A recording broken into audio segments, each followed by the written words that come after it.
രാജ്യത്തിന്റെ വീണ്ടെടുപ്പിന് ഒരുമിച്ച് പോരാടണമെന്ന് SDPI ജില്ലാ ജനറൽ സെക്രട്ടറി കാഞ്ഞിരപ്പള്ളിയിൽ പറഞ്ഞു. വോട്ട് കൊള്ളക്കാരിൽ നിന്നും രാജ്യത്തെ വീണ്ടെടുക്കണമെന്നാവശ്യപ്പെട്ട് SDPI കാഞ്ഞിരപ്പള്ളി പഞ്ചായത്ത് കമ്മിറ്റി നടത്തിയ പദയാത്ര ഉദ്ഘാടനം ചെയ്ത് സംസാരിക്കുകയായിരുന്നു അദ്ദേഹം. ഉത്തരവാദിത്തപ്പെട്ട ചീഫ് ഇലക്ഷൻ കമ്മീഷനെ പോലും ഇന്ന് സംഘപരിവാരത്തിന്റെ കൊടിക്കീഴിൽ അവരുടെ ചട്ടുകങ്ങളാക്കി മാറ്റിക്കൊണ്ടിരിക്കുകയാണ്. ദേശാഭിമാനികൾ പകർന്നു നൽകിയ നവോത്ഥാന നായകന്മാർ പകർന്നു നൽകിയ ആദർശം മുറുകെ പിടിച്ചുകൊണ്ട് രാജ്യത്തിന്റെ വീണ്ടെടുപ്പിന് വേണ്ടി ഞങ്ങൾ ഒരുമിച്ച് നിന്ന് പോരാടാമെന്ന് മാത്രം പറഞ്ഞുകൊണ്ട് എന്റെ ശബ്ദം ശ്രമിച്ച ഈ നാട്ടിലെ പ്രിയപ്പെട്ട ജനാധിപത്യ മതേതര വിശ്വാസികൾക്ക് ഊഷ്മളമായ അഭിവാദ്യങ്ങൾ അർപ്പിച്ചുകൊണ്ട് ഞാൻ നിർത്തുന്നു.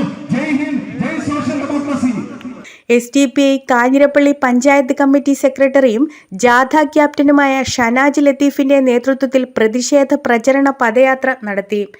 SDPI കോട്ടയം ജില്ലാ committee general secretary Nizam Ithipuzha ജാഥ ക്യാപ്റ്റൻ ഷനാജ് ലത്തീഫിന് പതാക കൈമാറി ഉദ്ഘാടനം ചെയ്യുകയായിരുന്നു.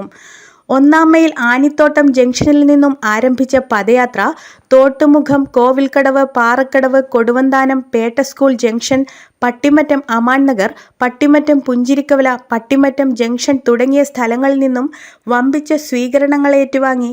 തുടർന്ന് നടന്ന പദയാത്ര പൂതക്കുഴി റാണി ആശുപത്രി പടിക്കൽ നിന്നും ആരംഭിച്ച് കാഞ്ഞിരപ്പള്ളി പേട്ടക്കവലയിൽ സമാപിച്ചു.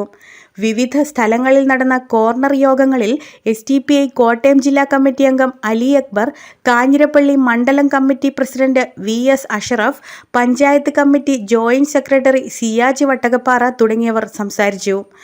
തുടർന്ന് വൈകുന്നേരം 7 മണിക്ക് കാഞ്ഞിരപ്പള്ളി ടൗണിൽ നടന്ന സമാപന സമ്മേളനത്തിൽ Kanjirappally panchayat committee vice president MB ഷിബിഖാന്റെ അധ്യക്ഷതയിൽ SDPI കോട്ടയം ജില്ലാ ജനറൽ സെക്രട്ടറി നിസാം ഇത്തിപ്പുഴ സമ്മേളനം ഉദ്ഘാടനം ചെയ്ത് വിഷയാവതരണം നടത്തി.